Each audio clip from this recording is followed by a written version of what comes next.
Welcome to the Lost End Podcast. With us today, it's Ray Catania. I think I said that right this time. Yes, sir. Thank you. There's so many titles. I think that we have this a lot where there's somebody comes on and it's like, I don't know how to appropriately title you, but I'm going to try because I didn't try the last couple times. I would say author is one. Was it metaphysicist? Easy for me to say. Yep. Life coach, maybe? Yep. Life coach is the best way to say that. Absolutely. NDE experiencer, medium. What other titles need to go along with that I'm not picking up on from my? If you ask my wife, there's probably 10 others, but not so great. But no, those are great. Perfect. Thank you so much. I appreciate you, Eric. Thanks for having me here today. Well, we stick with the podcast appropriate titles, but right. I understand that sentiment. Before we get into the meat of all the things, I guess it's step one's we usually talk about the journey, talk about where you came from, like how you grew up and what those beliefs were, and then we get into like the things that changed those beliefs and made you who you are today. So could you tell us a little bit about how you grew up and like what that was like, and just I'll let you run with that. Yeah, definitely. The story, the first book is called The Atheist in the Afterlife. So it kind of gives you an idea of how I grew up rebelling against religion and choosing atheism. And I guess the reason why was, my home wasn't exactly like the Brady Bunch home when I was growing up. It was filled with drama, trauma, and, arguing, fighting and whatnot. So, as a kid, single digits, 5, 6, 7, 8 years old, I tried to isolate myself to kind of stay away from what was going on, if you will. And, I might find myself, locked in a bedroom or a closet, under the bed, in the basement, in the backyard. But wherever I was, we didn't have cell phones. We didn't have computers. We didn't have anything to really, occupy our time with. So I'm staring at a wall for 5 hours at a time, 7 days a week, and week after week after week. And, if you go to a retreat, like with serious yogis, you go for a weekend and you go without speaking and you meditate for like 6 hours a day. And ultimately that's kind of like what I was doing, but I was doing it every day. And they tell you you're eventually going to break through. You're going to break through. Well, I started seeing things like what the wall was made out of. I could see the lines in the wall. I could see the energy in the wall. And the more I was there and not wanting to be there, the one thing I learned is the mind, which let's say this right off the bat, the mind and the brain are not the same thing. The mind is emitted from the brain. The mind is detachable from the body. So when you're in a traumatic situation and you really don't want to be there, you can actually leave the body and then return. So some of this stuff, I didn't learn it because it was a good situation. I learned it because I was trying to escape the situation. But I did learn a lot about energy. I learned a lot about my mind. And then I didn't understand what I was doing because I was very young. All I knew is I wanted to get the hell out of here. But that's how I kind of started to learn. And that was the beginning of my path. Now, I just thought everybody could do this. I didn't think that there's anything to this. I didn't think like I had learned something special. Coming from a home of chaos, so chaos was my comfort zone. It's what I knew. It's what was comfortable to me. So when I got into my teens and I got in my 20s, if things weren't chaotic enough, I would make them that way, or I would look for them a place where they would be that way so that I could feel comfortable, because I couldn't navigate what somebody would call normal. Well, I was when you were a child and you were staring at those walls. I guess it was organic because you were just kind of escaping things and the trauma of the home. Was there anything that you did then that was kind of meditative that like relates to anything that you learned later? Like you got into that state? Because I'm curious, like how, what you did then that like maybe you found out later, like, oh, that's what I was doing. Yeah, that's post NDE, right? So I have this ability to see energy, and it was at about the age of 20, when I had my NDE, and I'm still living at home with my parents, and my bedroom's on the second floor. On the first floor, directly beneath me is, the kitchen, and of course the stove is in the kitchen. This stove runs on, natural gas. And what had happened there was a gas leak, and the gas was just floating up, and it was going into my room while I was sleeping. So I'm just inhaling gas for hours and hours and hours. I don't realize it because I'm asleep, and no one realizes it. It's the middle of the night. So I guess in the morning, my mother got up and she went to like turn the stove on or whatever. And there was this big ball of flames and the wall caught fire and the smoke. But, the way I understand the story, the fire was put out very quickly by my father with a fire extinguisher. It wasn't the smoke and it wasn't the fire that got me. It was the gas. Everybody forgot about the gas. So when I heard the fire trucks and the police trucks and everybody downstairs, I wanted to know what was going on. It woke me up, of course. And I found like I could not move certain parts of my body. My legs felt like they weighed 1,000 pounds. I couldn't get my head up off the pillow. I knew something was very, very wrong. I just didn't know what it was yet. Cause you don't smell gas if you've been inhaling it for a while. You have no idea, right? So all I knew is there's a lot of noise downstairs. I can't move my legs. I can't move my head, and I can't yell. So I try to pull myself to the edge of the bed.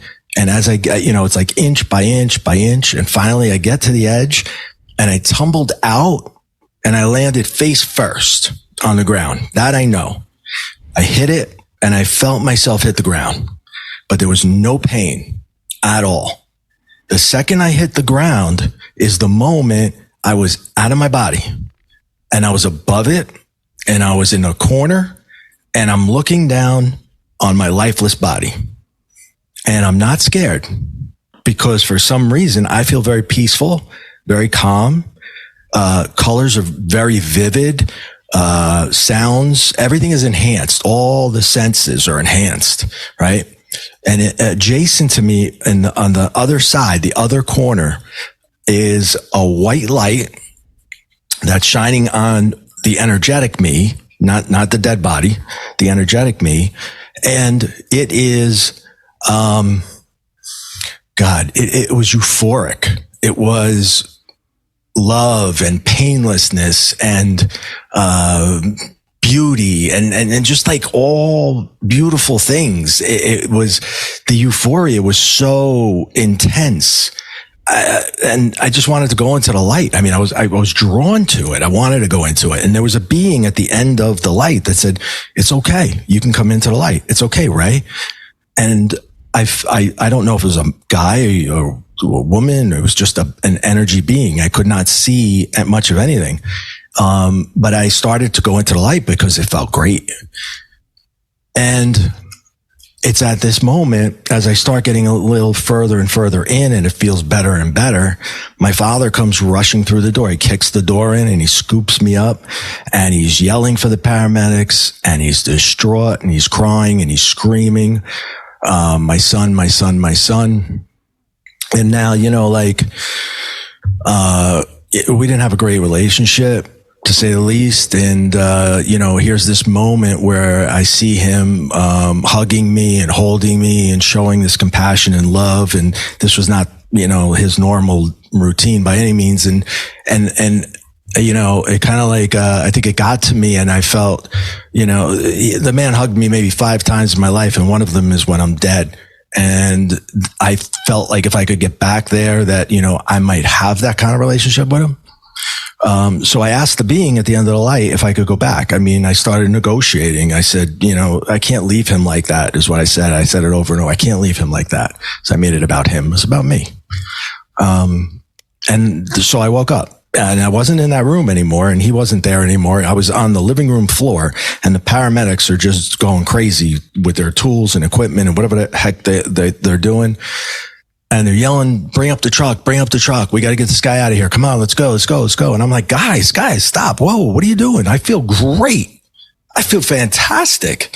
Like it was better than the best high I've ever experienced in my life. And they're like, you're not okay.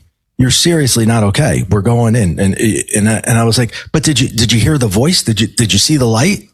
And then they're looking at me like, they're looking at each other like I'm nuts, right? So I shut my mouth because I realized right away that I'm going to wind up in the wrong hospital if I keep talking about lights and voices.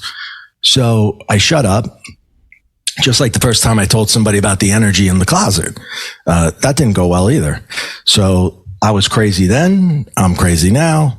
So I just go along with it. I go to the hospital, and when you come back after the euphoria wears off, like when Novocaine wears off on a root canal, boy, does that pain kick in. And every part of my body hurt so bad. It was like all the aches and pains that you have from anything that we don't notice because we just go about our day and we don't really notice an injury that may have happened when we were little or young or whatever, but it still it hurts when it rains or something. All that is magnified. It's like a bomb went off inside my body. Horrible feeling. Horrible. And I'm like, what did I come back here for? I wanted a do-over. I wanted to go back to the light. This was terrible. This sucks. And so, I didn't get to go back, but now I'm a 20-something-year-old, and I don't fear death, even though I'm trying to hold on to atheism. I really am. Here's what I did. I justified what I saw. I figured I fell in front of a window. It was a sunny day. The sun shining through was the white light, and I inhaled so much gas fumes that I hallucinated the voice. There it is. And I rationalized it. I put it away. I stuck it in a compartment, and I went back to being an atheist. But I knew in the back of my mind there was something more to it, because now I don't fear death. Is there anything else about the near-death experience you want to share with like how like when you first realized that it was happening, and like when you came back into reality out of it? Can you talk a little bit about those experiences going in and coming out and what that kind of felt like for you? Well, going in is euphoric. I mean, it's beautiful. And let me just say this though. A lot of times NDEers get accused of romanticizing death, right? And do not get me wrong.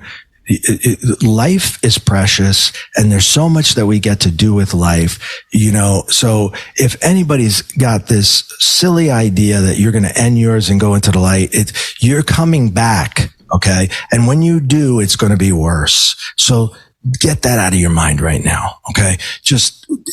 There's plenty of time to get there. You got to go there naturally.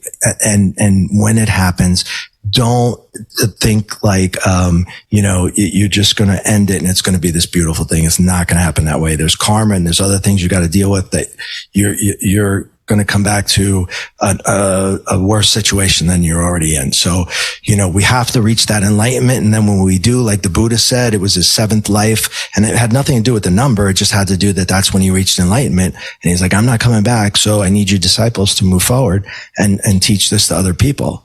So I don't want to make it sound, I don't want to romanticize it too much, but when it happens, yeah, it's pretty beautiful and it's painless and it's an amazing feeling, but I'm in no rush to get there tomorrow.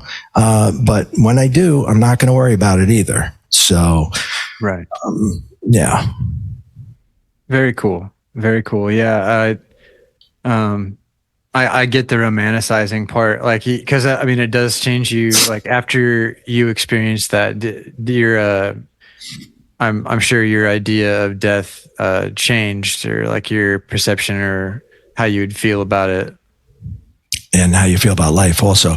And you know what happens when we change our relationship with death? I write at the end of the book, in fact, it's one of the principles of ascension, is that you have to change your relationship with death to understand that it's not an end, it's a transformation. And when you do that, you don't worry about all the little things anymore. If you meet with a lot of people that want to get into spirituality and want to learn about it, they work with patients in hospice because they have a perception of life that's completely different than anyone else's, right? Because it's coming to an end and they have an expiration date. So when you talk to them, they don't worry about silly shit. They're not worried about minuscule things. They have a completely different perception of everything. And, and there's certain things that we could take away from that. They have like a sense of relaxation. They have no anxiety. They don't hold grudges. They live for the moment. They live in every single moment as though it's the last, because it might be. Doesn't that sound like how we should live every day? Don't wait until tomorrow. Do what you want to do today. That's like what we should be doing now. Instead, we were working 8 hours a day, 40 hours a week, and then sleeping a third of our lives. When do we live? Make your career what you love. Make your career what you love. And when you love what you do every day and you wake up and you feel good about what it is that you're doing, because success, it's not about money and it's not about anything else. It's about happiness, and it's about peace, and it's about tranquility, and it's about contentment. Ultimately, it's contentment. And, that can be found so much easier. You don't have to be a billionaire. You don't have to accomplish things that other people told you would make you happy. You just have to be content and peace, and that comes from right here within yourself. Were you and I remember an atheist, or were you like raised Christian and became an atheist because you were just dissatisfied with just to rebel, or just to rebel? Just to whatever they were, I was going to be the opposite, just because I didn't like where I was. And, it was more rebellion than anything else. But I also felt like, they talk about this loving God in church that supposedly can, do anything. And well, why is there so much pain right here in my home? So it didn't really make a lot of sense to me. I don't think that if I would have chose a religion, it would have been that one. But, I think I went to the extreme just to be a rebellious kid. And so it's a little bit after that I move to my first apartment, and I get to my first apartment, and, I moved in, and I'm like, okay, this is great. This is my first bachelor pad. We're going to have parties and girls, and this is going to be awesome. And now, being a guy as a kid who could see energy, which really doesn't mean anything to me right now yet, and having crossed over and come back, these energies on the other side of the veil, well, I'm like a conduit now for them. They just come right through. Like, I'm just right through. And my apartment, the second I walked into it, it just felt like it was filled with people. The first night I came home, it was like my home. I'm turning the key for the first time, and I enter it, and I just feel like there's 10 people in the room. And it's a crazy feeling. And literally, that's what I thought. I thought I was crazy, because I would see lines shooting across the room. I would see these little swirlies over here at the side of my eyes. And I would feel these pressures up against me, like, different emotions almost like going through me. And it was just, I couldn't sleep. Anything electrical did not work properly. I must have called the maintenance guy 100 times until finally he came up and he goes, "Kid, listen to me very carefully." He goes, "There's nothing wrong with your place.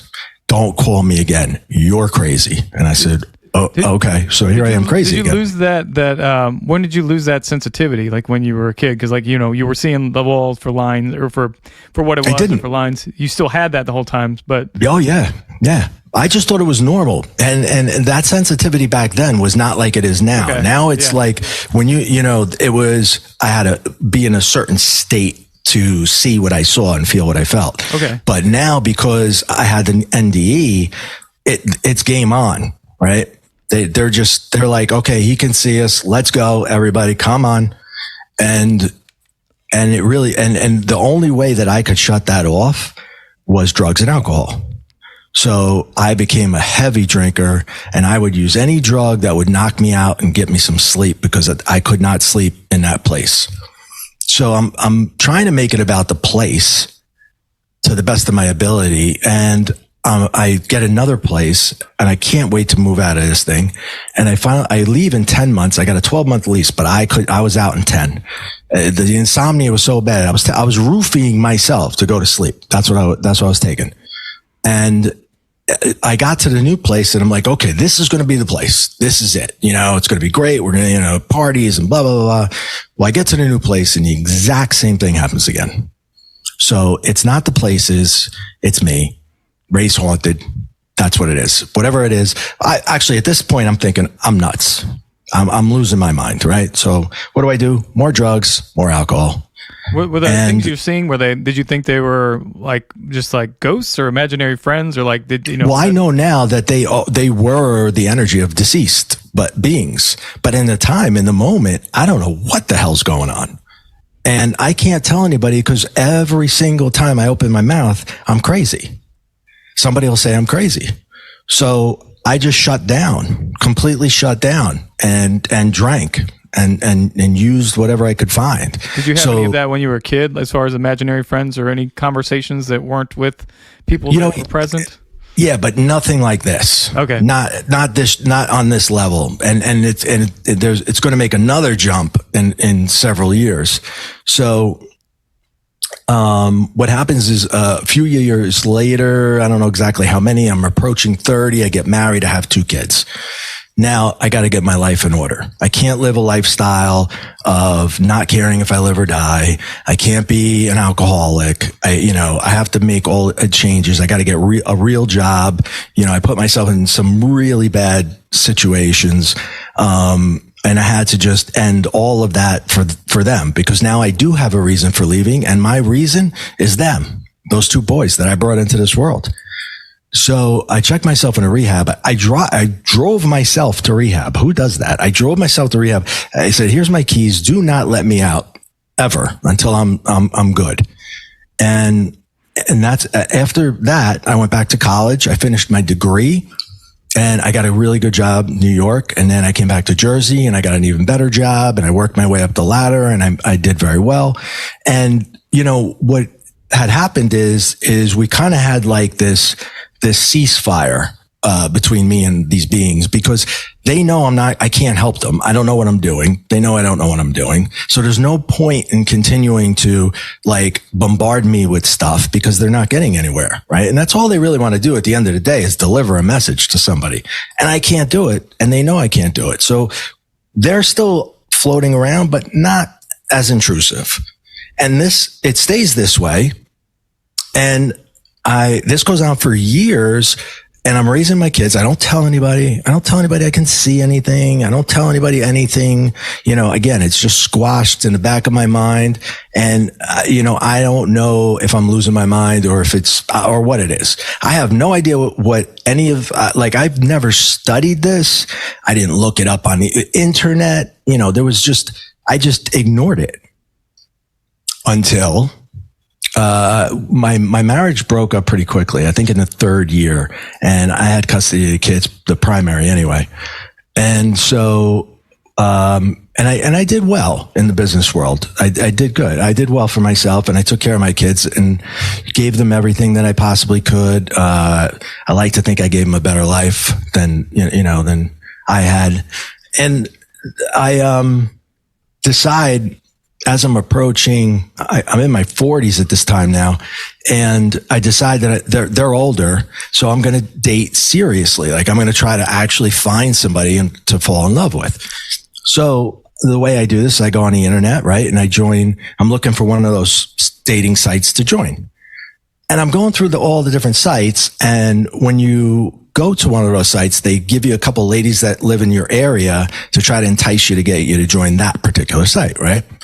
So I come across one site in particular, and there's 4 women, and I look at one of them, and I was just blown away. I was like, that's her. That's my wife right there. I knew it. I knew I had to meet her.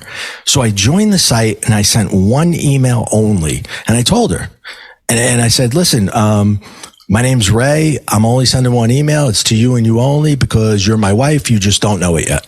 And, I said it in a funnier way, obviously, because she answered it. And I actually copied and pasted it and put it in the book. And I put her response in the book too. And we are married and we are together to this day. But when I meet her, things get stirred up again. And it's in the very beginning of our relationship when we just start dating. But we're getting serious quickly. And she says, so what are your spiritual beliefs? Now, she's got 2 little kids. I got 2 older kids. It's a normal question, right? Because you're trying to think about how are you going to raise the kids? What, denomination or whatever you're going to do, right? And I said, I got no idea what I am. No clue. I said, how about you? I was waiting for her to go first, and then I would be like, yeah, that's me too. That's what I am. But she didn't do that. She held back. And we really didn't. I said, well, I've been meaning to get around to it. And one day I will, figure that out. And it was about a month later, maybe 2 months later. It's my birthday, around my birthday. And she says, I'm going to buy you something for your birthday. And I said, okay, great. What's that? And she says, it's going to be a spiritual clearing. And I went, great. Will we have cake?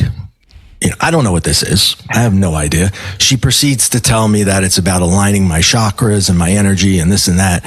And I said, so it's like a massage? And she said, definitely not. And I was like, okay. In fact, you're not even going to be there. And I said, well, where am I going to be? She goes, you could be at work. It doesn't matter. The woman's going to call you. She does it from home and she'll go through it with you. And I said, okay, hon. All right, whatever. And we get to the day. It's 10 o'clock. The woman calls me. She says, this is what I'm going to do. And when I'm done in about 2 hours, I'll call you back and I'll tell you what I see. And then, I'll tell you I'm wrapping it up and whatnot. And so she calls me back in 2 hours and I get on the phone with her and she's like, so if you feel strange, if you feel off, give me a call because it's perfectly natural, perfectly normal. And don't try to make any big life-changing decisions in the next 24 to 48 hours. Okay, no problem. I don't believe in any of this, so I'm just very polite to her and I hang up the phone, say thank you very much, and move on with my day. And it was maybe a half hour later, I got up from behind my desk and I went out of my office to the bathroom and I'm walking. And I'm my equilibrium is off. It's like I'm a little wobbly, almost like I had a couple drinks. And I haven't had a drink in 17 years, by the way. And I am just, it's like a balancing problem. And then, so I think it's weird, but I just shake it off. I don't think this has anything to do with what this woman just did is where I'm saying. Then I start to get a headache and then I feel more off and it's really weird. So I call it a day and I leave for the day. I say, I got a headache. I'm going to get it out of here and I'm going to go home. So this was a Friday. So I get home, Friday night. Now this is the very first time I have ever seen an energy being in the form of a human. I have never seen that to this day. And it's the very first one, and it's a man. And I'm watching Netflix, but I'm not watching it. I'm just kind of like flipping through channels. And I see, not with my eyes, in my third eye, it's a man who comes forth and he's right here on what I call the movie screen in my mind. He's right here. And he says, I effed up. I made a mistake. You can help her. I cannot. And now I'm really freaked out. I don't know what that is. That I've never seen before. And about an hour later, he says it again. And then an hour later, he says it again. Now I go to sleep that night. I get up the next day. It's Saturday.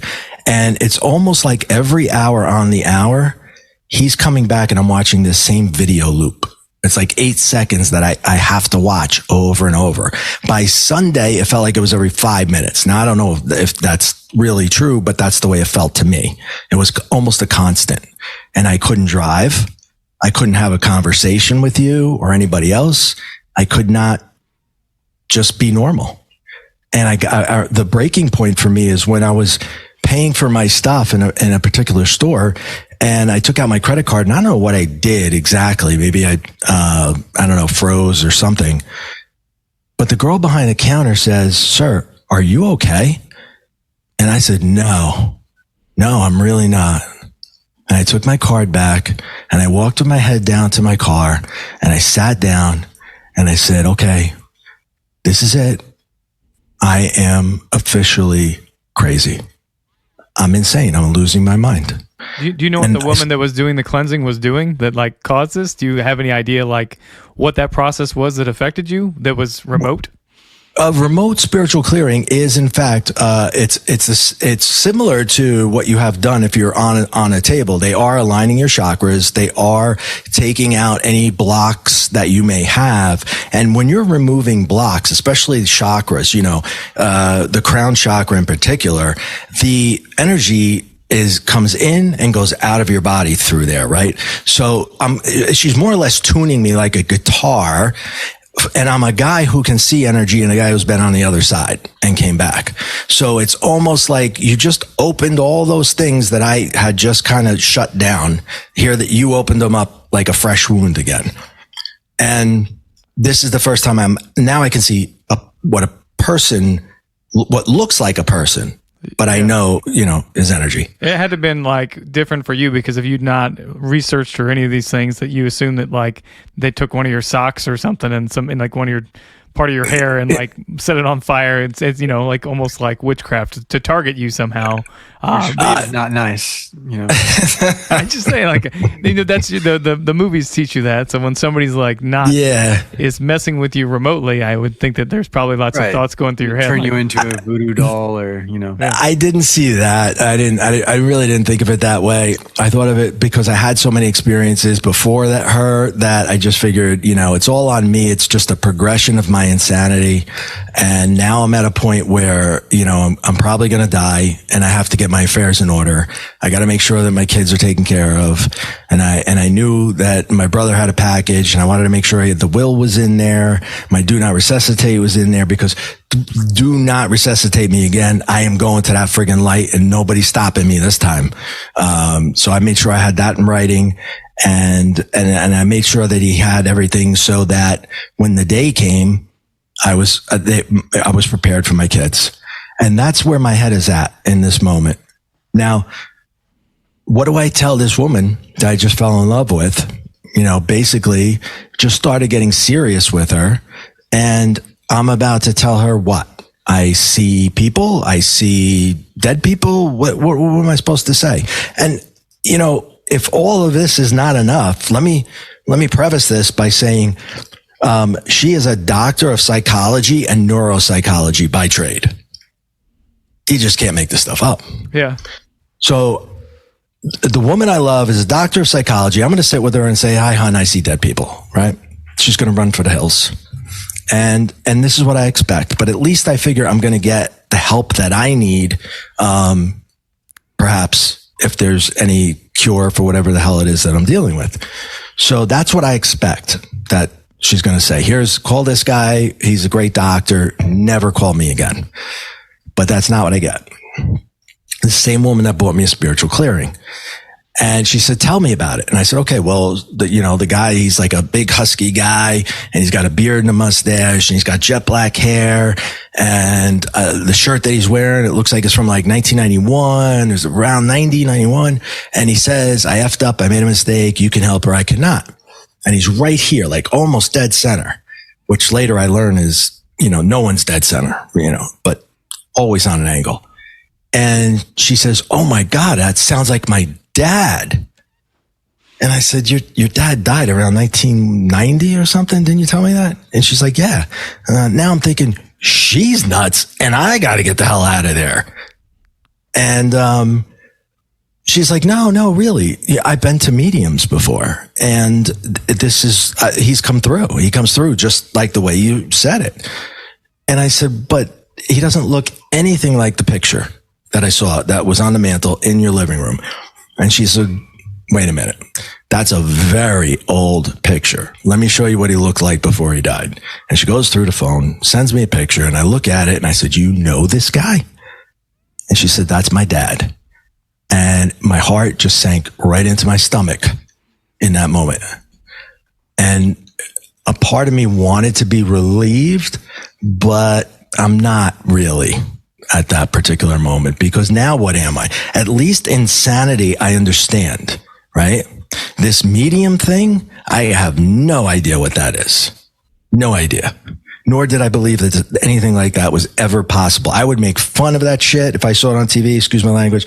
I would just, it was not in my realm of thinking in any way, shape, or form. Yeah, that's wild. And you don't have to apologize for saying anything. Yeah, you can swear. If you're gonna open up those doors, like be you. We're good. Don't apologize for shit. Okay, I'll keep that in mind. So she says, listen, there's this medium that's coming to our area, and she's going to be here for about a week. And she's going to stay with so-and-so, with a friend of a friend of a friend.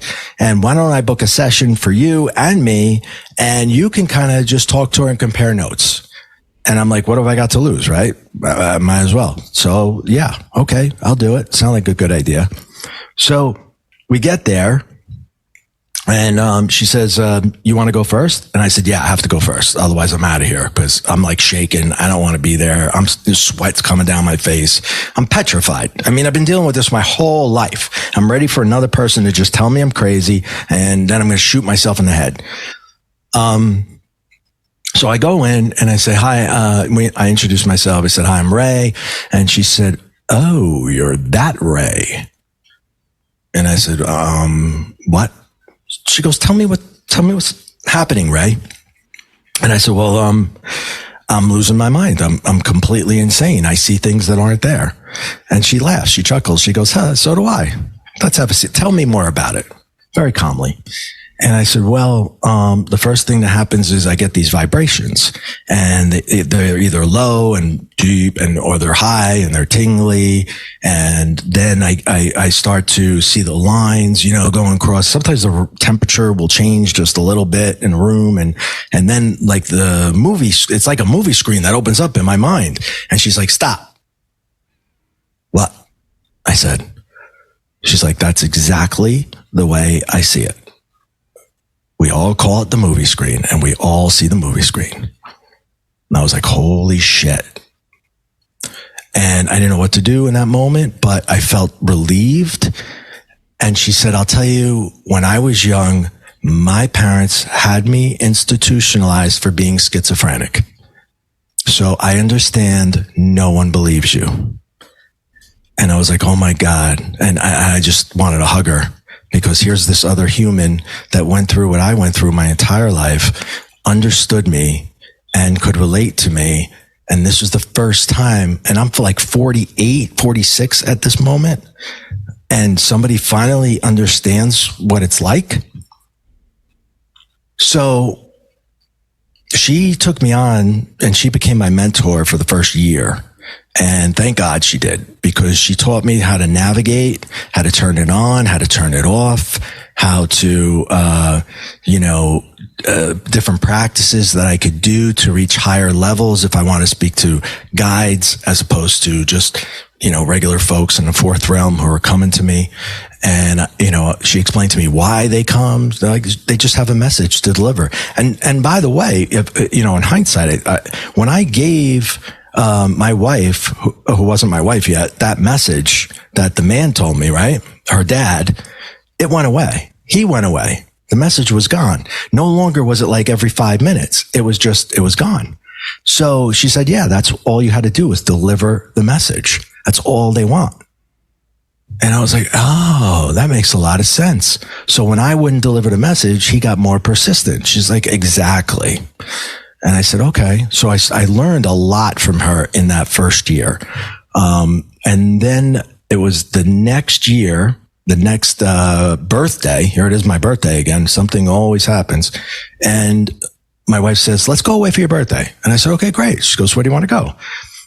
I don't care as long as there's tons of trees. Now I'm totally spiritual, tree hugging, you name it. I'm like, just, I want to go in the middle of nowhere and meditate. That's it.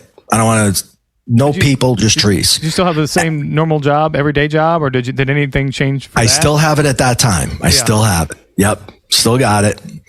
And we're coming to the end of that though. Okay. So when I get to when we're at that cabin in the middle of nowhere, she takes out this picture, and it's a portrait that someone drew of her dad. And I said, that's your dad. And she goes, I know. And I said, no, but you don't understand. That's the shirt. That's the way I see him. When he's in my mind, that's it. That's the way he looks. And she goes, wow, that makes sense, because a medium drew this for me. He's a spirit artist. He can draw what he sees. And I was like, wow, that's fucking cool. I wish I could do that. I mean, there's no denying it when I can draw the picture of the person and say, is this one, I mean, it's so evidential, right? And so I'm like, I got to meet this guy because he's obviously awesome. So we type in his name, do an internet search, and his website pops up, and it says right across the website, now taking applications for a 2-year mentorship program with Medium Joe. And I was like, wow. And it said the deadline to submit your application was February 15th, and that is my birthday. So she's like, are you going to apply? And I said, yeah. If that's not divine intervention, I don't know what is. So I fill out the application, and you submit the application, which just gets your name in there. It's a meaningless application. Then they send you the real application, which is like this thick, like a telephone book. And you have to answer essay questions. How do you feel when this happens? How do you feel when that happens? How do you know the difference between this? How do you know? And I'm like just learning this stuff myself, but you had to prove you were real, and you had to go step by step by step, everything that you've seen, everything that you've done, how it transpired, all the different things. And after that, then you have an interview, and then you have another application. So if you couldn't prove beyond a shadow of a doubt that you're the real deal, you're not getting in. That's the bottom line. And so I never heard from the guy, never heard from him. And I was like, okay, I guess, I didn't get it. Weeks had gone by. And so I just called for the hell of it, and to find out that I didn't get it, so I called, and his assistant answered the phone. And I said, hi, I'm Ray. I just wanted to verify that, I didn't get into the mentorship. And she's like, oh, no. She goes, we didn't choose anybody yet. Or that's what she said at the moment.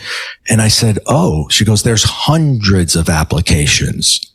And I was like, wow, okay, no problem. And I said, thank you very much. I appreciate your time. And, now this is to give you an idea of the integrity of this man. Okay. It's a 2-year program. It costs several $1,000s, and he has hundreds of applicants. Do the math. He could just say, yeah, you're all real. Come on in. Yeah. Huge windfall, right? Not what happened. I eventually was chosen, and I was number 11 out of 11. Awesome. And that's when I knew that I was never leaving this guy. Because I knew that not only was he 100% legit, but he had integrity like I've never seen. And I attached myself to him like he was my dad. And he taught me so much, not just about mediumship, about life, about spirituality, about manifestation, law of attraction, all kinds of things. I mean, he taught us so much. Most of all, he taught us about integrity. He goes, remember, guys, you go out there and you're asking people to believe that you see dead people. Think about that. Put yourself in the other person's fucking shoes for a moment, right? You lie about one thing, you're done. You're done. And I always admired him for that. I just totally I get that. And, so it's a 2-year program, and that was like 4.5 years ago. And I'm still in the program because I'm never leaving this guy. And, I don't want to graduate. And I told him, I said, I don't want to graduate. I want to come to these meetings and be with, and now the new class is coming through and I'm in a new class. And, is it mostly virtual, like an online thing, or how does it? Yeah. It started in COVID. It was never supposed to be that way, but it turned into that. Yeah, like a lot of things that turned remote all of a sudden. Yeah. Everything. Yeah. Everything. And that's, so yeah, it was a 2-year program. I was 4 years in. I'm still with him, but I told him that, I had an awakening, and which I did, when I was writing the second book. All right. The first book is The Atheist in the Afterlife. I come to terms with everything. I know what's real and what's not real now. And the second book that I'm writing is now about my spiritual awakening. And when I write this book, I quit that job because it no longer aligns with who I am. And I told my boss, and he's the president of the company. I'm the vice president of the company. I said, listen, I'll give you 6 months notice, 5 months notice, 2 months notice, whatever you want. Take all the time in your world to replace me, cause I really appreciate you, but I have to go. I have to move on. And that's, he's like, wow, I didn't see that coming. And I said, I didn't see that coming either, but that's what I have to do. I just know I have to do that. Was that the first book? Was that when you really were out and people knew about what you were doing? Were you actually practicing these things with people and getting? I was only practicing in class. I would never practice outside of class. Never told anybody. Never wanted my neighbors to know. Nobody. I didn't want it to know. It's not. I don't know. Normal. Where I live in this particular part of the Northeast, New Jersey, New York, people are just going to say, you're out of your fucking mind, So no, I really kept a lid on it. And if I got something, I would give it to my wife and I would say, okay, you can give that to so-and-so. Just don't say it came from me. Say you were on the phone with your medium or whatever. And there was plenty of messages that, I had given that meant a lot to other people, But the thing is this. So when I started to learn everything about everything. I mean, I went back to school for metaphysics. I got my bachelor's. I got my master's. I'm now doing my PhD. I studied physics, Einstein, Niels Bohr, Hubble, all the rock stars of yesterday, right? In the physics world. And then I studied Eckhart Tolle, Deepak Chopra on this side, and all the spiritual guys. And I'm just a voracious reader. I got no job. So I'm reading everything, and I go to school and I'm studying and I'm practicing, and I start to put things together like physics with spirituality. And that's why I call it scientific spirituality is what I teach, because everything that I teach it from a scientific perspective. I will tell you the exact law, the proven physical law that makes this doable, right? So if you want to know how the law of attraction works, I can explain it to you from a physics standpoint. I can do it spiritually, but everybody's done that. I can tell you actually how it works. Ray, I can tell you right now, I just speak for everyone. We would love for you to explain that. Okay. Challenge accepted? Challenge accepted. Okay. Okay. So, I'll try to abbreviate it for the course of time, but all right. When we think our thoughts are things. Our thoughts are on frequencies. When you think of something, you emit a frequency of that item. Okay. So if you want to think about an inanimate object such as money, and you're thinking about money, you get your visualization of what money looks like to you. Okay. Very, very important that you say it in the positive tense and you see it in the positive tense. And I'll explain why. If you say, there was a time I needed $10,000. I needed it right away. And I said, I need $10,000. I need it now. I need $10,000. I need it now. Now there's a process to this. It's not just all about the affirmation. There's a meditation that we do, and we raise our frequency or lower our frequency, because the earth is 7.83 hertz. That's the Schumann resonance, right? The earth is harmonious within the rest of the universe at 7.83 hertz.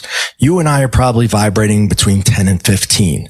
Many, many years ago, people vibrated around 5. So they would have had to raise themselves. We have to actually lower ourselves. And that's just because of all the stuff we intake. But what we want to do is we want to match the Earth's 7.83. It doesn't have to be precise. You just got to be in the area. You just want to be in the area of your resonant frequency. And once you are there, now you're in a space where you start to go through the meditation. And we start with, ahs or ohms as a chant, and you can listen to it. You don't have to actually do the chant, but that you can find them on YouTube. You just listen to them and you let it resonate and you let it fill your body. And then the second part we do is called an attitude of gratitude. And you say all the things you're grateful for. I don't care how bad your life is or how fucked up your life is. There are good things in your life that you have. So say you're grateful for those things. Okay. Now you're on a frequency that's very positive. You did all the steps.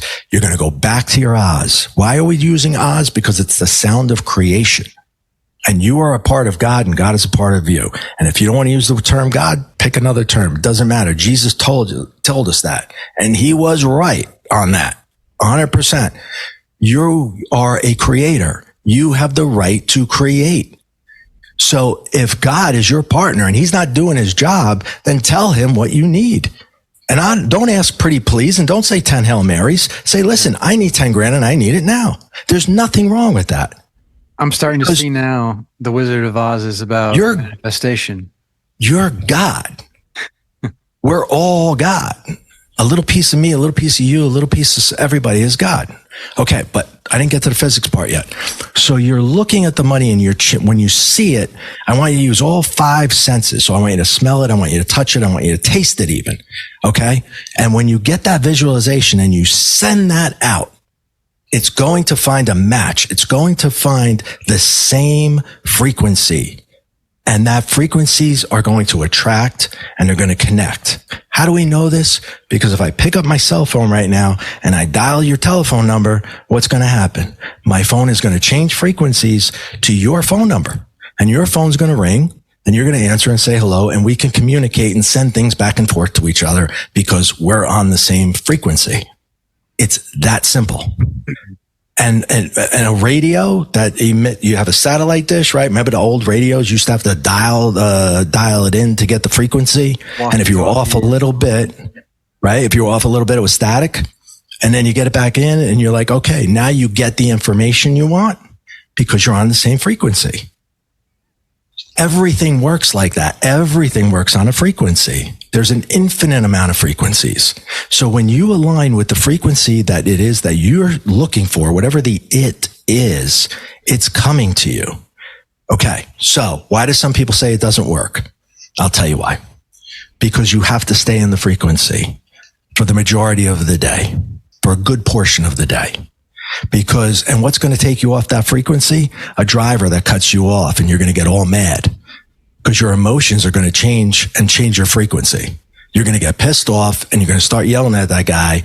And then you're going to go to work and you say, you're never going to believe this asshole that cut me off and nearly killed me. And then you're going to go home and tell your family, you're never going to believe this guy that cut me off and nearly killed me. And now you haven't manifested anything because you were taken out of your frequency for too long. That day's wasted. You got to start over again tomorrow.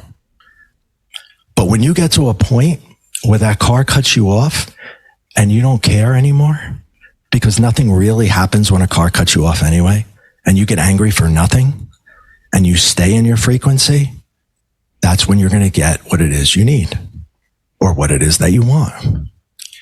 And the first time I did this, my mentor taught me the process.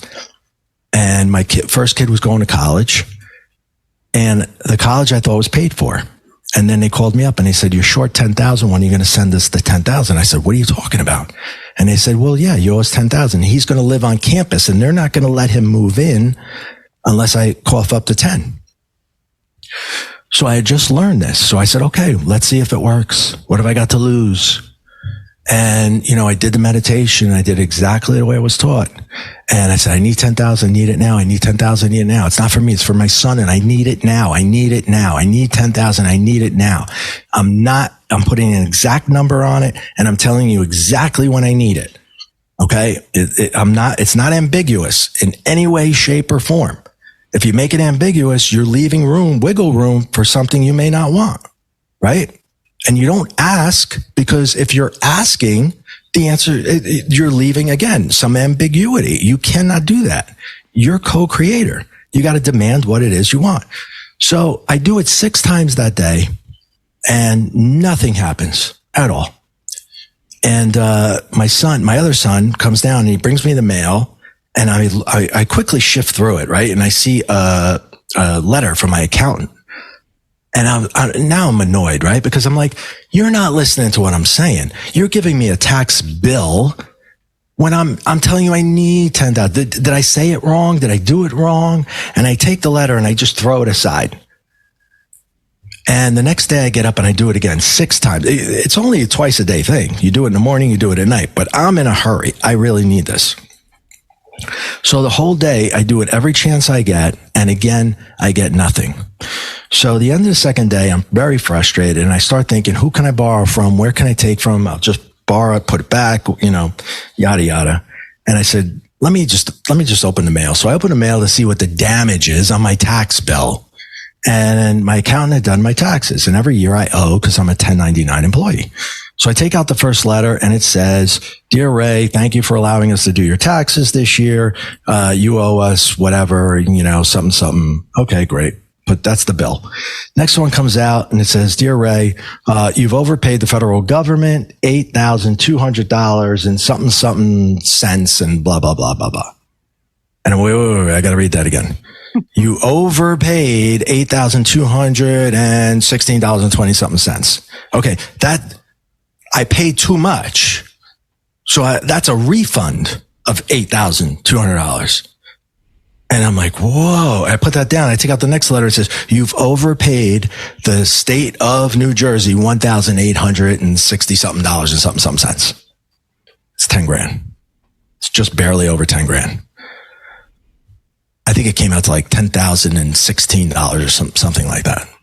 And I just dropped to my knees and I wept like a child. It was there now. I said I needed it. It was there on the first day. And to prove that it wasn't a one-off, I did it again. And then I did it again. And then I did it again. And after the 4th time, I stopped asking for money, because I always got it. I always got the exact amount, and I got it in the time that I needed it. So I stopped. I felt like I was almost abusing it. And I was like, no, I'm not going to do it anymore. Just ask for other things for now. So the law of attraction basically works by you getting on the same frequency as the thing that you want to attract to you. And how can this work against you? Simply, I manifested a car accident one time because I didn't want to go to work anymore. And this guy that I had run into, I hadn't seen him in a very long time. This was way back now. It's like 89 something, maybe 89, 90, 88. I don't know the exact year, but he's spending all this money. I'm like, where'd you get all this money from? He said, well, I had a car accident and I sued the other driver. And I was like, brilliant. You don't even look hurt. And he's like, well, I am, but it's not that bad. And I was like, how can I do that? I wish I could have a car accident and not get that hurt and sue somebody. And I thought about it every day. I would go to this job, and I hated that job. And I wish I could have that car. I just wish I could be him. So one day I'm driving and it's raining, and the car, and it's a 3-lane highway, and we're doing about 55, 65. And the car in the right lane starts to come over into my lane without looking. And I blow the horn, and he goes back. He doesn't hit me. He goes back. But me, back then, being the asshole that I am, I have to pull up alongside him and tell him everything that I think of him. And as I'm talking to him, I'm looking at him. What I'm not looking at is what's right in front of me. And traffic came to a dead stop. And I drove right into the car at 55, 65 miles an hour. And then another car hit me, and then another car hit that car, which hit me, and then another car hit that car that hit me again. And I'm just spinning around and around and around. And I'm faced the other way, the wrong way on the highway. I'm crushed inside the car. I couldn't get out if I wanted to. And the police, I remember the police lady said, "Is he with us?" Meaning, like, is he still alive? And I tried to move my finger just so they wouldn't think I was dead. And, so you can manifest bad stuff. And back then I lived a life of chaos. So I would manifest tons of negative things, but I didn't know what I was doing. I had no idea. But if you put your thoughts into something negative, you're getting the negative. And a lot of times, if you do something, let's say you've been sick for a long time, right? And you want to be healthy, but you say in your manifestation, I don't want to be sick anymore. I don't want to be sick anymore. I don't want to be sick anymore. Well, the universe doesn't speak English or French, German, Japanese, or any fucking other language. It speaks vibration. So if you say, I don't want to be sick anymore, you send up I and sick. There's no translation. You're getting more sick. I want to be healthy. I need to be healthy, and I will be healthy now. Now you're sending up I, the construct of I, which is yourself, and the health, whatever health looks like to you, whatever you envision that to be, and you're sending that out to find its match and bring it back to you. So it's all about connecting frequencies, and like Tesla told us, the secrets of the universe, energy, frequency, vibration. That's all it is. And he was totally right. 100% right. You can break everything down into one of those three categories. Go ahead. Sorry. Big follower of the law of attraction and the other laws of the universe, and the universe always says yes. So just be careful what you wish for, how you ask it. So I appreciate your explanation on all that. Super important to say it in the positive tense. Telling universe what you don't want does not work. And also what we do sometimes is something bad happens to us and we dwell on it and we're like, man, that sucks. And you carry it around all day. You're sending out more negativity, and you're going to get back more negativity. People that you interact with are going to go, you're never going to believe what happened to me. And then the next person is going to come up and go, oh man, my life sucks. And here's why. And you're wondering why all these negative people are telling you their problems. It's because you're emitting your own, right? But if you change that and you start retraining the brain, which is what I call it. When I coach, I teach people retrain the brain and say things in the positive tense. Everything. As soon as you say it wrong, correct it. Say, strike that, sorry, I meant to say it this way. And say it that way. And eventually you'll just do it naturally and things will flow out of you in the positive. And then people will start coming up to you and they'll be like, hey, how was your day? Good. How was yours? It was phenomenal. I can't wait to tell you what happened. And all of a sudden the people that are attracted to you are completely different. It might be the exact same people, but they're telling you the good stuff in their life instead of the bad stuff. And you're like, what's going on here? It's you. You're changing everybody around you. They're not changing. They don't even know what it is they're doing, but you're saying good things and they're attracted to you saying good things. So they're going to say good things because they want to be with you. Why is this guy so friggin' happy? I don't know, but let's go find out. My fiance and we've been reframing ourselves every day. And she's really been helping me with that stuff. Like, yeah, that's really, really awesome. Just to catch yourself and correct yourself so that you maintain all the positive mindset. Yeah. Huge. So powerful.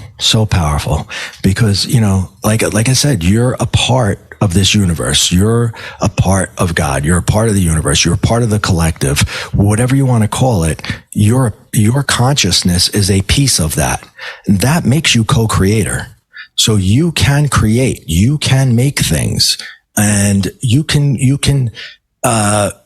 work you tell your partner, this is what I need in my life. Maybe you can't change what's happening on the other side of the world, but hey, you do what you can for yourself and your family and the people around you, right? Maybe you can. Maybe you are one of those people that can change that. And by all means, go for it. If that's what you believe you are, do it, please. But if you don't really believe it, that's the other thing. My kid says, why don't you ask for $1 billion? I say, because I don't know what the fuck $1 billion looks like. I don't even know anybody that's a billionaire. I've never been in the presence or the room of a billionaire. So I have no concept of it. And if I can't conceptualize it, I certainly can't find the frequency for it. So I got to build my way up in numbers that I understand and things that I can conceive. Because if you can conceive it, you can achieve it. But if you can't conceive it, you can't get on the frequency. It's not going to happen. So you have to slowly build yourself up. Use the numbers that you have, the numbers that you're familiar with, and then get to the next number and then go higher and then go higher. And anything is possible. And, this is not just about money by any means. I use money because it's a simple example and everybody understands it. But, this is love, relationships, happiness. I mean, you can use this with anything. Yeah, I assume a lot of people probably go straight to money because I think it's the thing that people stress about the most, I would assume. I was curious though, because you had, a mentor and went through all that training, how did everything change for you when you actually went to school and started getting into metaphysics? How did that change, how you perceived it and how you operated? So I started to my takeaways from all those things were very combined. And it was a part of the things that I was reading too, right? And when I started to see things differently. I started to change my perception of my truth. And when you change your truth, you change your reality, right? So you can look at anything. What is ultimately good or bad? Nothing. Nothing is either good nor bad, but thinking makes it so. So your mind decides what's bad and what's good, ultimately, right? Anything can be a bad thing and anything can be a good thing. You can look for the silver lining in a terrible thing and make it a good thing. So people say, what was your best day ever? And I could say, it was the day my sons were born. But the truth of the matter is the best days were my worst days, the days that were fucking hell on this earth. Because those were the days I showed my character. Those are the days I shined. Those are the days when I learned the most about myself and the world. Those are the days that I became something. I didn't become something the days I was given something. Those days, that come easy. You don't learn anything. You learn from tragedies and traumas and terrible things. Those are good things because they're life lessons that you're going to have forever. Those are my best days, not my worst days. So look for the good. Nothing is either good nor bad, but your thinking makes it so. Choose what's bad and good. My car broke down. Okay, well, what's good about that? Well, you get to get a new car or whatever. You crashed your car. Your insurance company buys you another one. There's always something. There's always something good about it. And I don't care how bad it is. My car accident, I did sue. I did get money. Wasn't a good way to do it, and I don't recommend it. But, there's always something good there. You just have to look for it and take it away. So if I didn't go through the traumas and I didn't have that in my youth and I didn't think I was going crazy and all the other stuff that happened to me, if I didn't have any of that, we wouldn't be talking here. No one would buy my book. Nobody would care what I have to say. So all of those things are good. It's all about how you frame it, how you picture it. Somebody asked Michael Jordan, I'll never forget this. This is a reporter asked Michael Jordan, he goes, how do you make those 3-pointers that nobody else in the NBA can make? And at first he was like, I just kind of do, And then he thought about it and he said an answer that I will never, ever forget. He said, okay. He goes, some days I go out there on the court and the basketball hoop, it's a basketball hoop. Some days I go out there and that hoop is a big old bucket. And I just put the ball up and I can't miss. He changes his perception of reality. He changes his truth to change his perception to change his reality. That's fucking powerful, man. And he didn't say he could do it on every day, but there were days when it just happened. He literally believed that this thing was bigger than it was. I think a basketball hoop is 55.5 inches or something. Now he's seeing it at like maybe 100. That's incredible. That's incredible power. And that probably came from when he was a kid and he was shooting. His dad said, that thing is so big. How can you not get that ball in there? Do it again. Shoot it again. Look at how big that is. Throw it again, and over and over and over and over. And he believes this basketball hoop is bigger than it is. And he can't miss. And Tiger Woods says something very similar. He said, sometimes the cup, it just opens up. It's like the ground opens up. and I could putt from anywhere and it's going in. Yeah, going back to what you were saying even before, like just belief pretty much makes everything real. And it's like everything from fake pregnancies that happen to like Santa Claus, to the Easter Bunny, the Tooth Fairy, to, whatever you can relate to that. Mm-hmm. Witchcraft, all the things. Yeah, you decide in your mind I used to have this couch in my office, and when people would come into it, I would ask them what color it is, and it's one of those couches that you could say it's any color. It's like, it could be brown, it could be beige, it could be gray, right? And I would ask them, I would say, so what color is the couch? Most people would say beige or brown. And I said, no, it's gray. And we are both looking at the exact same couch, and they would question themselves, and they say, I think it's brown. And I said, well, if you think it's brown, then it's brown. That's what it is. And then I would share with them that I'm partially colorblind and I can't see it anyway. I have no idea what it is. So the truth of the matter is we're both right. We're both absolutely right. Through my eyes, that's a gray couch. And through her eyes, it was a brown couch. Your perception is your reality. And if I took the witness stand and I said, well, a car drove away from, the bank and they just robbed the bank, that car was gray. And somebody else said that car was brown. And we're both going to swear under oath, and we're both right. So you can create what your truth is and then make your truth your reality. And that's the most powerful thing anyone can ever do, I think. And hopefully everyone will use that for good, because, it can be used in a good way, and it can be used in a bad way too, as we know. So you talked about, we were kind of on your path there before. So you got your first book out and you start going to school. How did you, because you quit your job, how did you get into being the life coach, as for a living, and like, how did you get through that? So it was after the release of the first book, I want to say.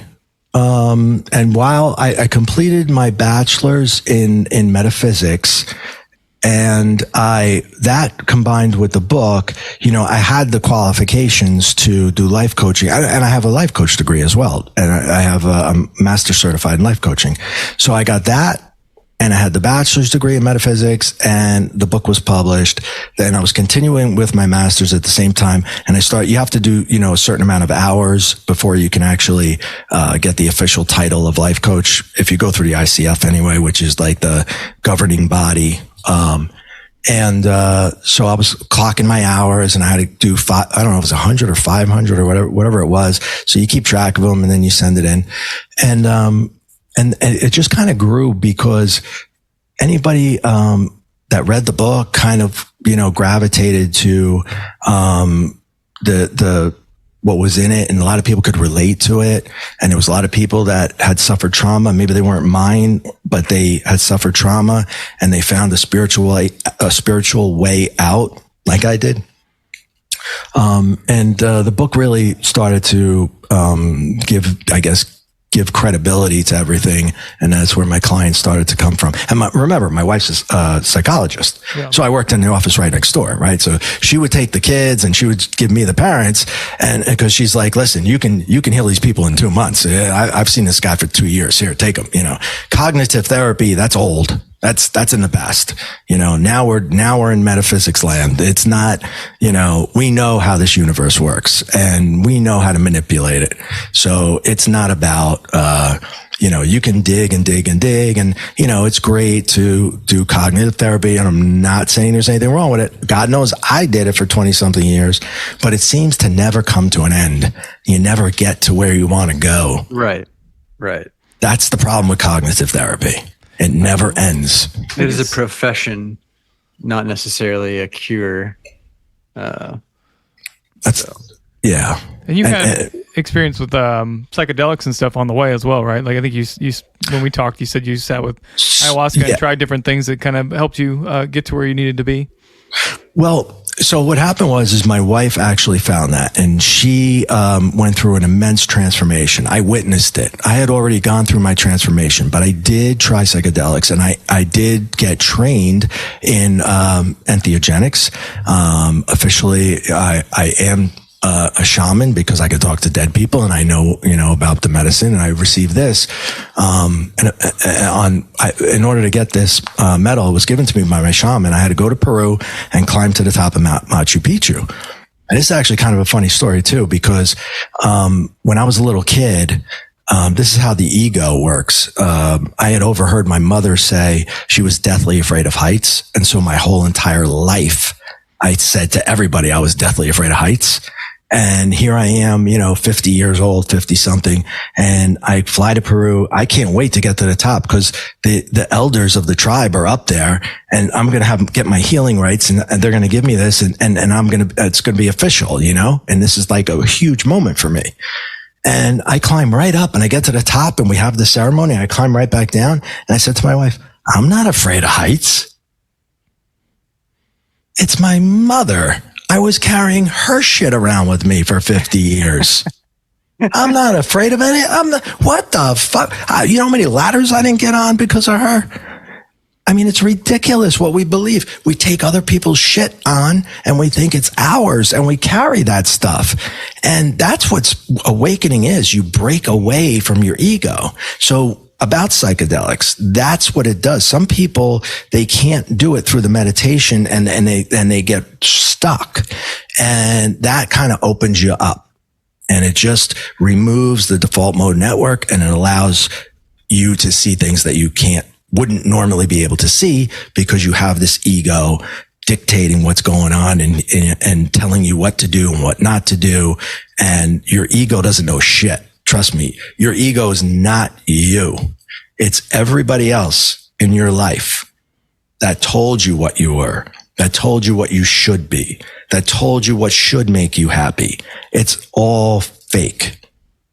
It's not until you connect with your awareness, which is your highest level of consciousness.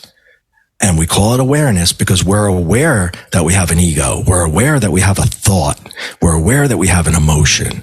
And if you're aware of these things, you can change them.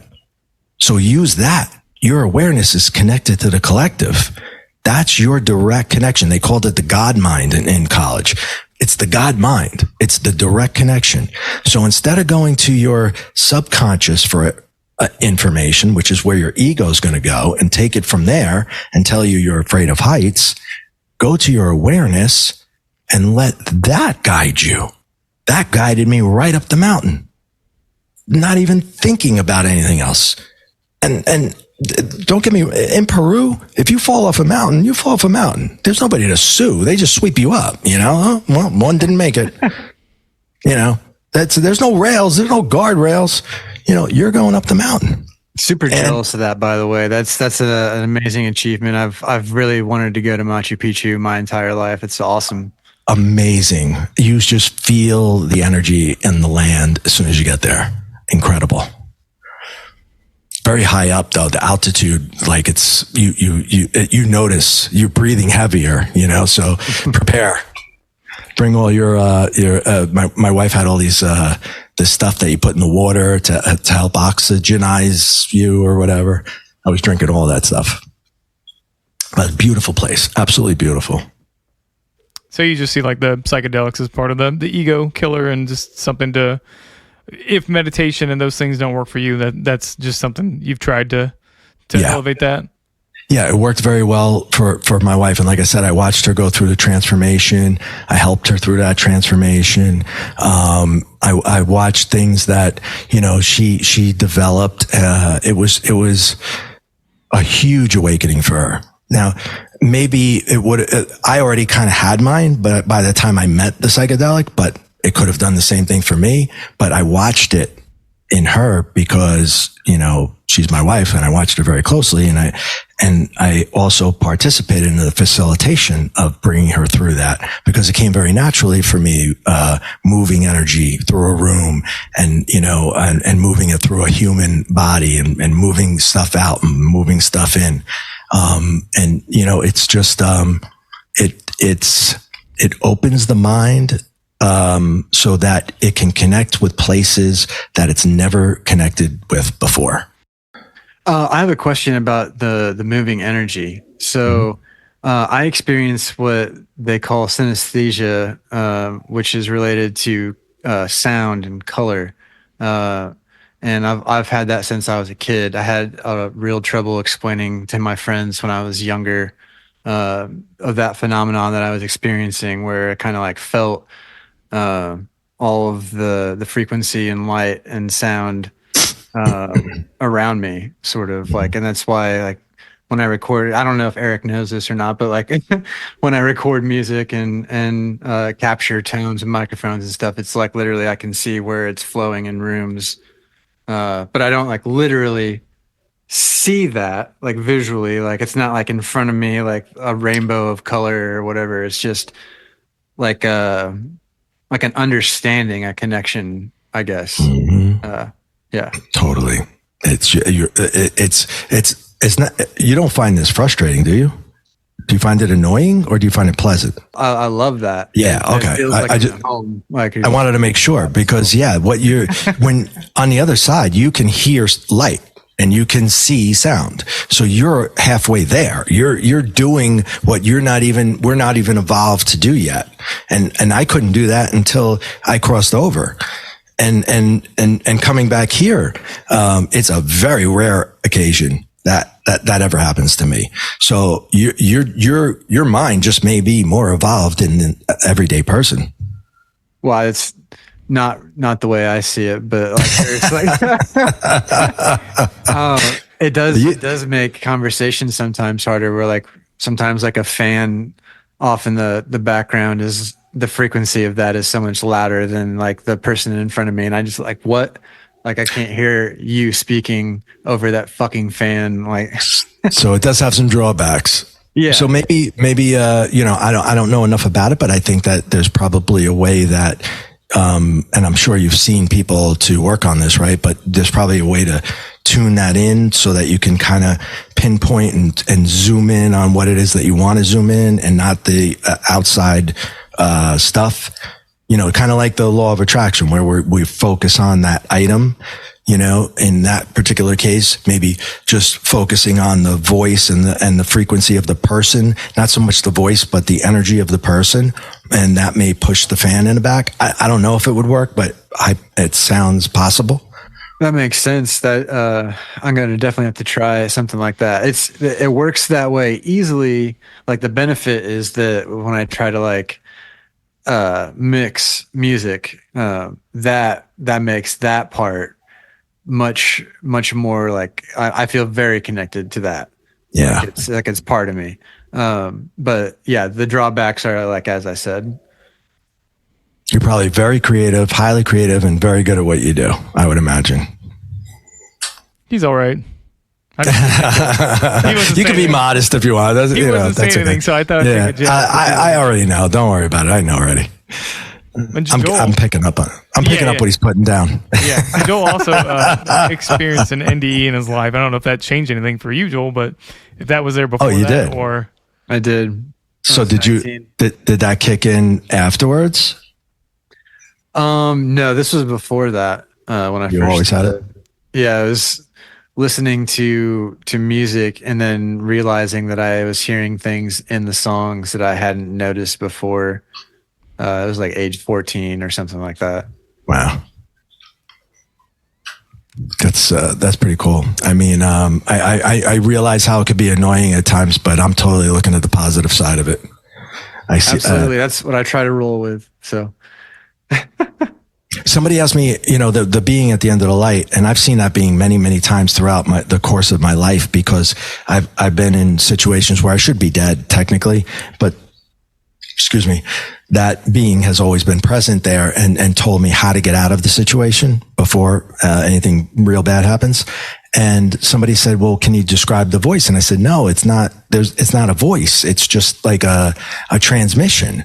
And I said, the only thing I could tell you is it's blue. And I know that makes no sense whatsoever. It's a blue voice. I know that there's nothing that I could possibly say to make anyone understand that it's a blue voice. But here's what happened. And this is years later. Somebody told me, I didn't see this for myself yet. Somebody told me, and I got to look it up. Somebody said Joe Dispenza was on stage and he was talking about going into the quantum field and reaching the next level where the spirit guides are. Not the next level when we first die, but the level up, right? Where the real, guides and masters are. And he said, they sound blue. They are blue. They look blue. Something about that. And I was like, holy shit. Somebody else saw it as blue. I do have to ask though that now that you know you're doing the medium stuff, does your wife still have her own, or does she just use you now? It seems like a fair question, right? Like, does she trust you, or does she? She uses me unfairly, and I say I'm not going to do it. I'm not going to do it, and then I do it. She's the one person that can get me to do things I don't want to do. I don't practice because I told you, it's very taxing on my emotions when, somebody's passing through you, their energy's coming through and their emotions are coming with it. And it's usually the emotions that come are guilt, shame, I'm sorry for this. I always wanted to tell you this, and whatever it is, it's never, hey, love you, hugs. You know what I mean? It's just not what it is. And I had just, awakened in the sense that I lost my negative emotions. Finally, I detached from that ego. And when you detach from the ego, you don't react.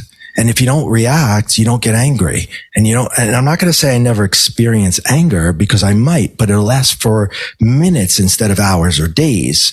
And I think back and I'm like, wow, I carried grudges for like months. And that's so idiotic. Like all those months, I could have been manifesting money instead of worrying about somebody else and wishing them something terrible. Right. But we do this, and now that's gone. I mean, it's just completely gone. I might experience sadness, but then it's gone. I experience anger for a couple minutes and then it's gone. And I have to take that emotion from the deceased and give that to somebody else to get it right. And then it stays with me for hours. And you can't just wash this stuff off. This is energy that's now, it's quantum entanglement, right? And it's their energy is commingling with my energy, and we are now attached long after he leaves. So, it takes hours before that comes out. And I would have to, go into my bedroom and be alone and wait for it to go away, because I don't want to accidentally yell at the kids or something. You know what I mean? Like, cause now I'm in a bad mood, and I don't practice for that reason. Well, I didn't know if it could be bad for your marriage either, if you had to carry, Can you imagine, of all the people, it's my father-in-law? Are you kidding me? Well, I imagine it feeling like an empathic come down also, like when you take on somebody else's like energy, but you're literally taking on their energy on a completely different like level up in that instance. Yeah, it's not like we're hanging out watching TV. That you got to allow them to enter in order to get the message correct. You've got to get everything. You've got to feel it. You've got to see it. And it comes as it is. It comes in pictures. So I really respect mediums and what they do. And obviously I know many of them, and it's tough work. It's really hard work. And even my mentor can only do 3 people a day. He can only do 3 reads because it's too much. It's very, it takes a while, and he's a pro. So I respect. Just curious, when like the exhaustion from doing that, how does that affect you? Like, how are you affected by that exhaustion? Well, I'm affected more when I do energy work from being exhausted than anything else. If I'm doing energy work on someone and, depending on what it is, there was one time, in the very, very beginning that I just wanted to see what I was capable of doing. And my wife and I were in our backyard, and she was very upset about something, and she was crying, and, we were talking about it. And she kind of like bent over and was crying into her hands. And I took my hand. I didn't say I was going to do anything. I just said, let's see, let's test the waters here. And I put my hand on her back right behind where her heart would be. And I took my other hand and I put it up, palm up. And I requested from anybody who was listening, her dad or the God, the universal collective, anybody, my guides, just give me something to pass through, to give to her, give me something. And then it happened. And it really happened. And I just stayed there, and I was like, it's like, it feels like, I don't know this is another thing I'm not going to be able to explain, but it's just going through me. And while it's going through me, I'm fine. And she's crying hysterically and starts to giggle. And I'm shaking, like my hand is shaking and her body's shaking, and she starts laughing and laughing and laughing. And then I just let go, and I just kind of like fell down, and I was like, this works. And I was like, holy shit. She goes, what did you do? I said, I'll tell you later. Right now I'm exhausted. I just want to go to sleep. But the energy work is really, really exhausting. Really exhausting. That's what I found. And maybe it's just because I'm not a pro at it yet, and I'm still learning my way with it. But I find that to be more exhausting than anything else. Like a mental fog, or like how does that? No, that's physical. Mm-hmm. That's straight up physical. The mental fatigue, yeah, that would come more from mediumship, I think, because it's messing with my emotions, and it's more mental than physical. But when you transfer energy from one to another, that's your body is doing that. And it's just you, like, afterwards, I'm just spent. Before you were considering yourself an atheist, you went through like a lot of things that probably changed your mind. Where does that leave you today with what you would consider yourself? And the big question we always ask is like, so what is your take on what happens when you die? Since you've technically died before, maybe not going all the way, but from what you've learned, what do you think happens? Okay, so I can only tell you what I've seen, right? And I can only tell you what my hypothesis is, right? So the first thing that I thought of was, where do we physically go? Right? So we know that the first law of thermodynamics states that all energy, no new energy enters the universe, and no energy can cease to exist, right? It's the first law of thermodynamics. So all energy becomes something else. Einstein, E equals MC squared. There you go.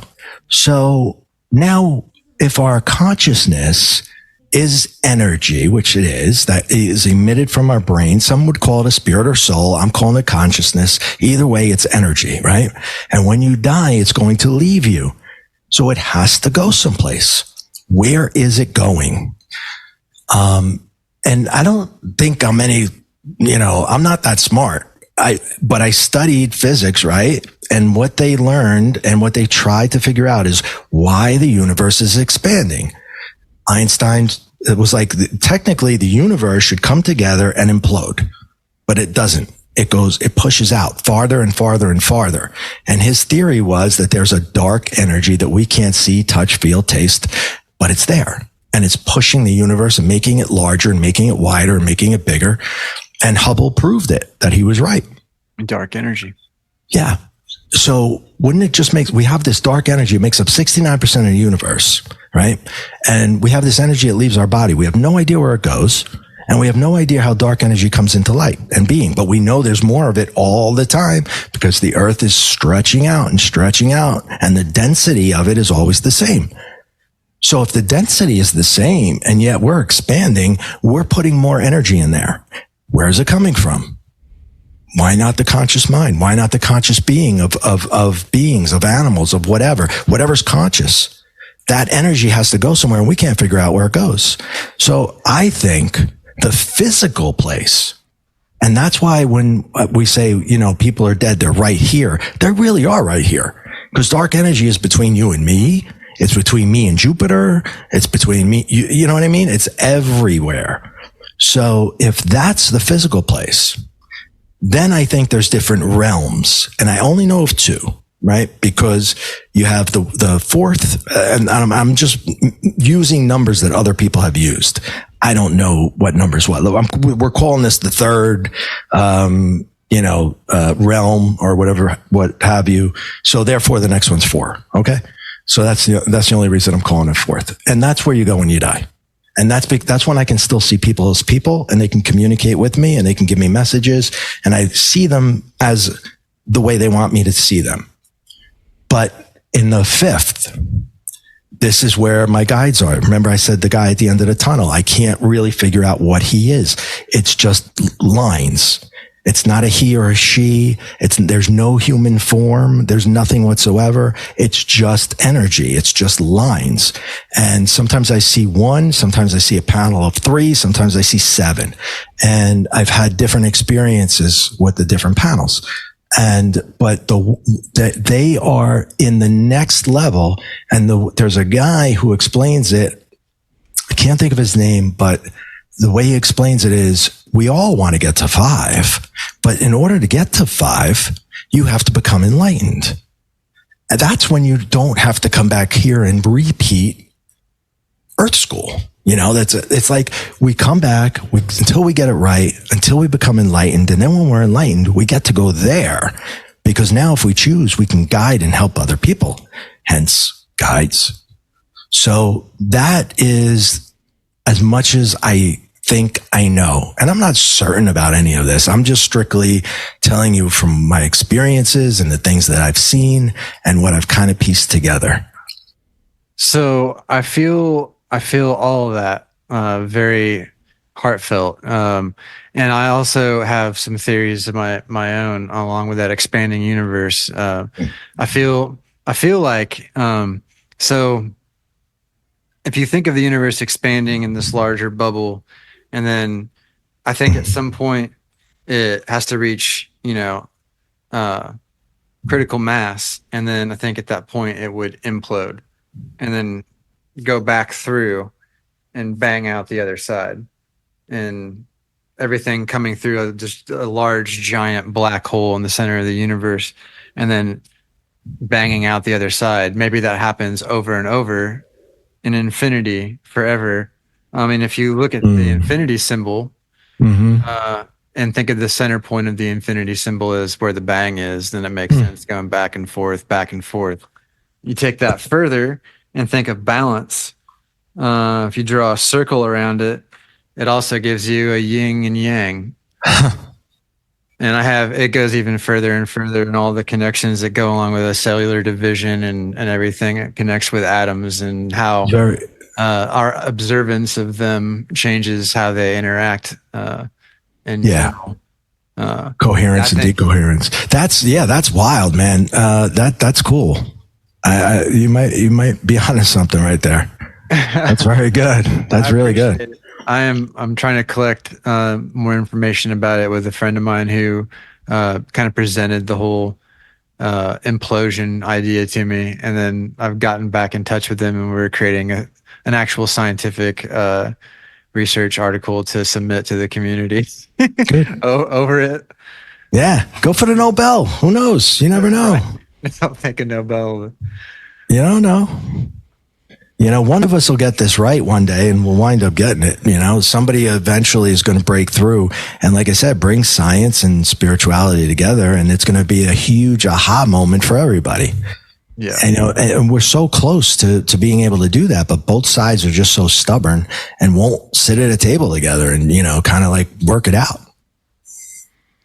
Well, you may be the beginning of that, since you started with the spiritual and then I kind of hope so.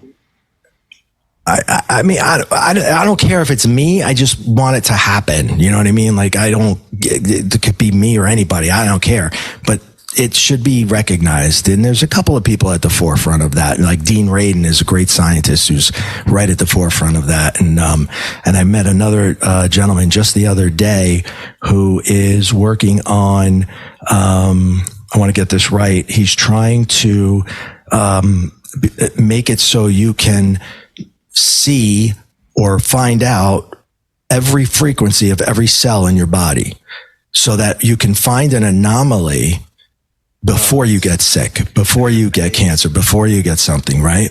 And I can't wait to speak to this guy again. And I want him to hook me up to every machine he has. Just make me the test subject. Let's go. I'm in. He explained it to me. We only had like a half hour together, and I wish we had so much more, but he's on to something big. See, Really I've got big. like the Fitbit, and I thought it would have been awesome if they would make it like, just give me the chip. Just give me the chip. Tell me all about my blood. Tell me everything that's wrong Yeah. inside of me. Like, let's get the count going. Yeah, just level 2 of that, you know. And you know, the one thing this guy said, I was kidding around. I was like, keep it out of the hands of Zuckerberg, right? And he's like, it's free for everybody. This will be done blockchain, and it will be given away so that no one can ever own it. And I was like, that's cool, amazing. Dude. Yeah, that's cool. So as far as if I wanted to, or I guess I know how to get a hold of you, but if anybody else wanted to get a hold of you, like how do we? What's the best way to get a hold of you, get to your coaching, and I guess what does the coaching look like? Sure. So I have a website that's raycatania.com. And if you go to that website, and you can either subscribe just to find out what's coming up next or what's going on, the book information, both books are up there. And, you can learn more about that, more about me. And then there's also a page where is dedicated to coaching, and you can learn more about the different types of things that I work with people. I really work with people from all walks of life. I mean, I have college kids, and then I have people in their 40s, 50s, and 60s. I mean, every age in the middle, because everybody kind of is in a different place in their spiritual journey. And it doesn't come down to male or female or any particular age. It's really where you are spiritually. And then, you know, if you're okay with learning a little bit of physics and with your spirituality, you know, it's just, I can watch these people grow so fast because I just give them the tools, and I give it to them so they don't need me anymore. You know, you're not going to be with me for 3 years or 5 years. I'd love it if you were, but you know, you won't, because I'm going to give you the tools, and you're going to be on your way, and you're going to be growing, and you're going to be writing your own books, and you'll be doing your own thing. And that's awesome. That's really awesome. Do people come to you with things that they're trying to fix, or is it just in general that they just want to be more spiritual? What kind of people do you talk to? A little of both. I mean, I've definitely helped. I work with people with grief. Okay. Very seriously with people who have lost family members or children, and I help them, you know, deal with the grief. And then I also help people that are at the top of their game. They've got everything that you could possibly want in the world. They've got, you know, a spouse and 2.2 kids and a home in the burbs and all the money that they need and a great career, and they're miserable, and they don't know why. They have no idea I did everything I was, and it's because somebody told you that was going to make you happy. You know, you went by someone else's perception of happiness, and you took it on as your own, like I did with the heights. So there's all those different types and everything in the middle. I work with people who have PTSD, and a whole host of other things, anxiety. And it's never really the PTSD or the anxiety. There's something underlying there that we usually get to rather quickly, and we move onward and upward